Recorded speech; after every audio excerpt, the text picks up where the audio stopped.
David had become a celebrated hero in Israel. He had killed the giant Goliath, and after that, he had won many battles, earning the admiration of the people.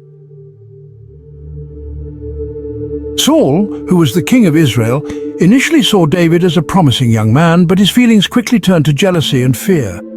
The people began to sing songs about David's victories, which made Saul even more paranoid. 1 Samuel chapter 18, verses 7 to 9, describes how the people sang, "Saul has slain his thousands, and David his tens of thousands." This comparison fueled Saul's growing hatred as he feared that David would eventually take his throne.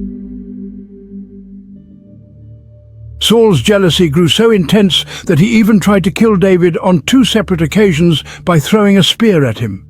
David, however, managed to escape both times. Saul's plan to kill David, as described in 1 Samuel chapter 19, verses 1 to 7. In 1 Samuel 19, verse 1, Saul openly told his son Jonathan and his attendants that he wanted David dead. Saul's son Jonathan was deeply loyal to David and was not willing to see his friend and ally killed. Jonathan warned David of Saul's intentions, and David fled for his life. However, Saul continued to pursue his plan. He ordered his servants and soldiers to go to David's house in Gibeah, intending to capture him there and kill him. David, realizing the danger, left immediately, but not before he was helped by Michal, Saul's daughter and David's wife. Michal's role in David's escape is a tale of courage and quick thinking. When Saul's soldiers came to David's house, Michal, who deeply loved David, learned of her father's plot. In a courageous act of defiance, Michal helped David escape by letting him down through a window. She then took an idol, possibly a household god, and placed it in David's bed, covering it with a blanket. She made it appear as if David was lying in bed sick. When Saul's messengers arrived to capture David, they were told that David was sick and couldn't come to the door. Saul, believing the lie, ordered them to bring David's bed to him. But when they arrived with the bed, they discovered the deception.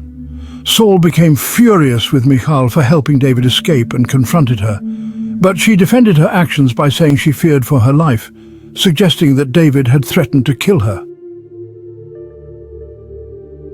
Realizing that Saul would stop at nothing to kill him, David fled from Gibeah to Ramah, where Samuel the prophet, who had anointed David as king, was living. David sought refuge with Samuel, hoping that the prophet could offer protection and guidance. When Saul heard that David had gone to Ramah, he sent messengers to capture him.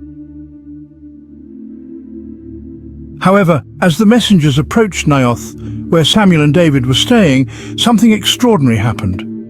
The Spirit of God came upon the messengers, and they began to prophesy. Instead of capturing David, the soldiers began to speak messages from God, overwhelmed by the Spirit's power.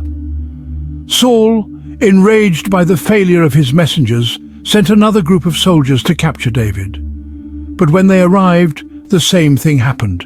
The Spirit of God came upon them, and they too began to prophesy. This pattern repeated with several groups of soldiers sent by Saul, all of whom were incapacitated by the Spirit and were unable to complete their mission. Finally, Saul decided to go to Ramah himself. He was determined to capture David, and no amount of failure would stop him. When Saul arrived at Naioth, the Spirit of God fell on him as well, and he too began prophesying. In an even more dramatic turn of events, Saul stripped off his royal robes, lay down on the ground and prophesied for the entire day and night. His transformation was so extreme that it became a famous saying in Israel, "Is Saul also among the prophets?"